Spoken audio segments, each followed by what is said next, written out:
Assalamu alaikum, dear guys. Hope that all of you are fine. Here, I'm a clinical psychologist, Ume Habiba, with my third vlog and with third session. We talk about depression. Depression क्या होता है? As you know, वक्तन फ़वक्तन हम सब उदासी, मायूसी और बेजारी में मुब्तला होते हैं। अमूमन ये अलामात 1 या 2 हफ्ते में ठीक हो जाती हैं और हमारी ज़िंदगियों में इनसे बहुत ज़्यादा फ़र्क नहीं पड़ता। कभी ये उदासी किसी वजह से शुरू होती है और कभी बगैर किसी वजह से ही शुरू हो जाती है। आमतौर से हम खुद ही इस उदासी का मुकाबला कर लेते हैं, लेकिन बाद दफ़ा दोस्तों से बात करने से ही ये उदासी ठीक हो जाती है और किसी इलाज की ज़रूरत भी नहीं होती। लेकिन तबी एतबार से उदासी इस वक्त तक डिप्रेशन की बीमारी कहलाने लगती है जब तक उदासी का एहसास बहुत दिनों तक रहे और ख़त्म ही ना हो।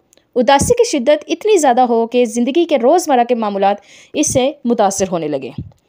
डिप्रेशन में हम महसूस क्या होता है, क्या महसूस हम करते हैं? डिप्रेशन की बीमारी की शिद्दत आम उदासी के मुकाबले में जो हम वक्तन फ़वक्तन महसूस करते हैं कहीं ज़्यादा गहरी और तकलीफ़ देह होती है। इसका दुरानिया भी आम उदासी से काफ़ी ज़्यादा होता है और महीनों तक चलता है। कुछ अलामात डिप्रेशन की निशानदही भी करती हैं। ज़रूरी नहीं कि हर मरीज़ में तमाम अलामात मौजूद हों, लेकिन अगर आप इनमें से कम से कम कुछ अलामात मौजूद हों तो इस बात का इम्कान है कि डिप्रेशन का मर्ज़ का शिकार हो गए हैं। अगर हम उन अलामात की बात करें तो उसमें सबसे पहली चीज़ ये आ जाती है कि हर वक्त या ज़्यादातर वक्त आप उदास और अफसरदा रहना शुरू कर देते हैं। जिन चीज़ों और कामों में पहले दिलचस्पी हो इनमें आपका दिल नहीं लगता, या किसी चीज़ में आपको मज़ा नहीं आता, कुछ भी करने का आपका दिल नहीं करता। जिस्मानी या ज़हनी कमज़ोरी महसूस करने लग जाते हैं आप, और आपका जिस्म बहुत ज़्यादा थका थका महसूस करता है। रोज़मर्रा के कामों या बातों पे आप तवज्जो नहीं दे पाते और अपने आप को दूसरों से कमतर समझने लगते हैं। खुद एतमादी आपके अंदर कम हो जाती है। आपकी कुछ माजी की छोटी छोटी बातों के लिए आप अपने आप को इल्ज़ाम देते रहते हैं, अपने आप को फजूल और नकारा समझते हैं। किसी भी बड़ी पर्सनैलिटी को आप देख लें और आप चाहते हैं कि मैं उस जैसा बन जाऊँ। यकीन रखें, कभी भी अपने दिमाग में आप ये चीज़ नहीं लाएं, क्योंकि आज वो जिस मुकाम पर है वो अपनी मेहनत पर है। आपको चाहिए कि आप उससे इंस्पायर हों और मेहनत और लगन के साथ काम करें ताकि आप भी कल को उसी मुकाम पर पहुँचें, ना कि उसको देखकर आप अपने अंदर एतमादी को ख़त्म कर दें। हम में बहुत से लोग ऐसे हैं जो मुस्तकबिल की वजह से मायूस हो चुके हैं कि वो ये सोचते हैं कि वो कभी भी कुछ नहीं कर सकते। उनके अंदर खुदकुशी के ख्यालात आना या खुदकुशी की कोशिश करना, ये सब कुछ शुरू हो जाता है। उनकी नींद ख़राब हो जाती है और बिल्कुल ठीक तरीके से वो खाना नहीं खाते और बहुत बहुत कम खाते हैं। डिप्रेशन होने की सबसे बड़ी वजह क्या है? बाज़ लोगों में डिप्रेशन की कोई ख़ास वजह भी हो सकती है, लेकिन और नहीं भी हो सकती। बहुत से लोगों को जो उदास रहते हैं और डिप्रेशन का शिकार होते हैं, अपनी उदासी की कोई वजह समझ नहीं आती। इसके बावजूद इनका डिप्रेशन बाज़ दफ़ा इतना शदीद हो जाता है कि उन्हें मदद और इलाज की ज़रूरत पड़ जाती है। उनके मामलाते ज़िंदगी की अगर हम बात करें तो बाज़ तकलीफ़ दे वाक़यात, मसलन किसी करीबी अज़ीज़ का इंतकाल, किसी की तलाक या नौकरी ख़त्म हो जाने के बाद कुछ अरसा उदास रहना आम सी बात है। अगले कुछ वक्तों तक हम इनके बारे में सोचते रहते हैं और बात करते रहते हैं। फिर कुछ अरसा बाद हम इस हकीकत को तस्लीम कर लेते हैं और अपनी रोज़मर्रा की ज़िंदगी में वापस आ जाते हैं। लेकिन बाज़ लोग इस उदासी से बाहर नहीं निकल पाते और वो डिप्रेशन की बीमारी का शिकार हो जाते हैं। अगर हम तन्हा हो, हमारे आसपास कोई दोस्त ना हो, हम ज़हनी दबाव का शिकार हों या हम बहुत ज़्यादा जिस्मानी थकन का शिकार हों, तो इन सूरतों में डिप्रेशन की बीमारी होने का ख़तरा ज़्यादा बढ़ जाता है। अगर हम बात करें जिस्मानी लोगों में, तौर पर लोगों में डिप्रेशन होने का ख़तरा इतना बढ़ जाता है कि ये बीमारियां ऐसी भी हो सकती हैं जो ज़िंदगी के लिए ख़तरनाक हों, मसलन कैंसर या दिल की बीमारियां, या ऐसी भी हो सकती हैं जो बहुत लंबे अरसे तक चलने वाली और तकलीफ़ दे हो सकती हैं। मसलन डिप्रेशन की वजह से आपके जोड़ों में तकलीफ़ या सांस की बीमारियां बहुत ज़्यादा हो जाना शुरू होती है।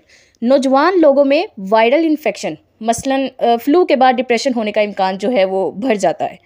डिप्रेशन किसी को किसी वक्त भी हो सकता है, लेकिन बाज़ लोगों को डिप्रेशन होने का ख़तरा और लोगों से ज़्यादा होता है। इसकी वजह हमारी शख्सियत भी हो सकती है और बचपन के हालात और तजुर्बात भी हो सकते हैं। जो लोग अल्कोहल बहुत ज़्यादा पीते हैं, और इनमें से अक्सर लोगों को डिप्रेशन हो जाता है। बाज़ दफ़ा ये पता नहीं चलता कि इंसान शराब पीने की वजह से डिप्रेशन का शिकार हो गया है या डिप्रेशन की वजह से वो शराब ज़्यादा पीने लगा है। जो लोग शराब बहुत ज़्यादा पीते हैं, इनमें खुदकुशी करने का ख़तरा आम लोगों की निस्बत बहुत ज़्यादा हो जाता है और अगर देखा जाए तो ख़वातीन में डिप्रेशन होने का इम्कान मर्द हज़रात से बहुत ज़्यादा होता है। डिप्रेशन की बीमारी बाज़ ख़ानदानों में बहुत ज़्यादा होती है। मिसाल के तौर पर अगर आपके वालिदैन में से किसी एक को डिप्रेशन की बीमारी है तो आपको डिप्रेशन होने का ख़तरा और लोगों के मुकाबले में 8 गुना ज़्यादा होता है।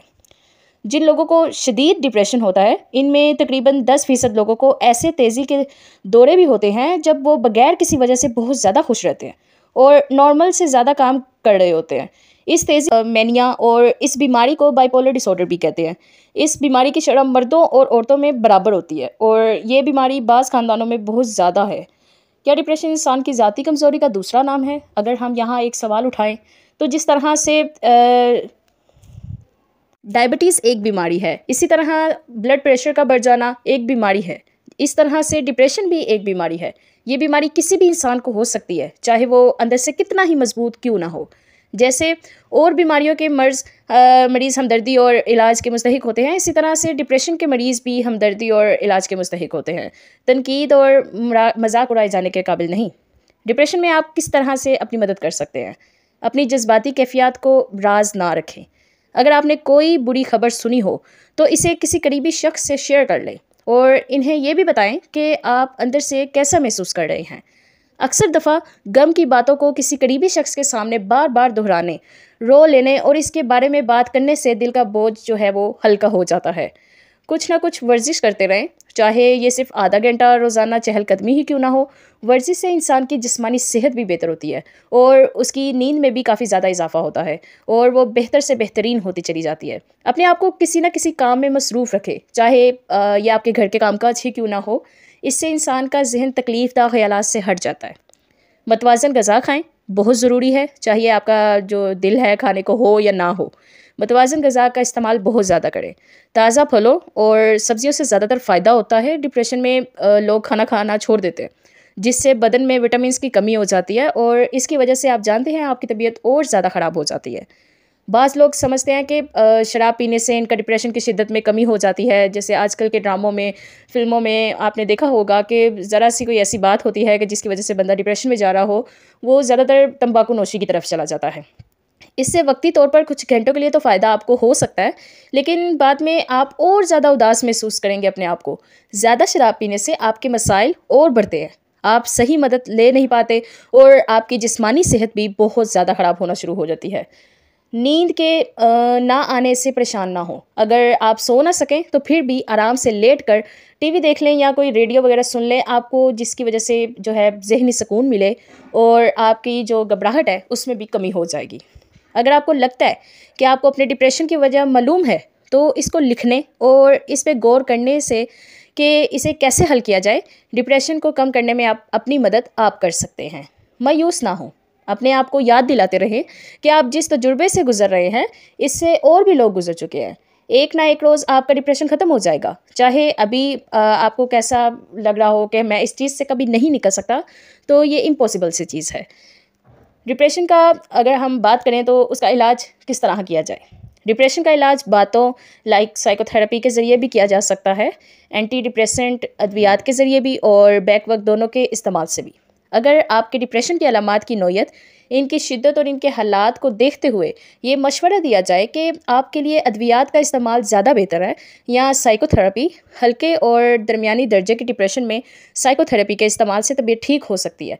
लेकिन अगर डिप्रेशन ज़्यादा शदीद हो तो दवा देना भी बहुत ज़रूरी हो जाता है। बातों के ज़रिए भी इलाज आपका बेहतरीन हो सकता है। डिप्रेशन में अक्सर लोगों को अपने एहसासात किसी बाएतमाद शख्स के साथ शेयर करने से तबीयत उनकी बेहतर महसूस उन्हें होने लगती है।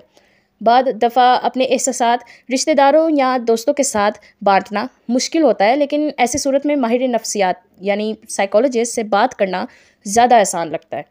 साइकोथेरेपी के ज़रिए इलाज में वक्त लगता है। आमतौर से आपको माहिर नफ्सियात से हर हफ़्ते 1 घंटे के लिए मिलना होता है और इसका दुरानिया 5 हफ़्ते भी हो सकता है, 5 से 30 हफ़्ते तक हो सकता है। और अगर हम बात करें एंटी डिप्रेसेंट अद्वियात के बारे में, अगर आपका डिप्रेशन शदीद हो या काफ़ी अरसे से चल रहा हो तो सकता है आपके डॉक्टर आपको एंटी डिप्रेसेंट अद्वियात तजवीज़ कर दें। इन अद्वियात से उदासी कम हो जाती है और ज़िंदगी बेहतर लगने लगती है और इन हालात का मुकाबला करने की सलाहियत में बेहतरी होती है। याद रखें कि एंटी डिप्रेसेंट अद्वियात का फ़ायदा दवा शुरू करने के फ़ौरन बाद नज़र आना शुरू नहीं होता, बल्कि इसमें 2 या 3 हफ़्ते आपको लग सकते हैं। बाज़ लोगों को ऐसा महसूस भी होता है कि दवा शुरू करने के बाद चंद ही दिनों में इनकी नींद बेहतर हो जाती है और घबराहट कम हो जाती है, लेकिन डिप्रेशन कम होने में उनको कई हफ़्ते लग जाते हैं। डिप्रेशन की और भी टाइप्स हैं जिनके बारे में हम इंशाल्लाह नेक्स्ट सेक्शन में बात करेंगे। मेरे इस चैनल को सब्सक्राइब कर दें ताकि आने वाली न्यू वीडियोस आप तक पहुंच सकें और आप जान सकें मज़ीद बेहतरी की तरफ कैसे आया जा सकता है। तब तक के लिए इजाज़त दें। अल्लाह हाफ़िज़।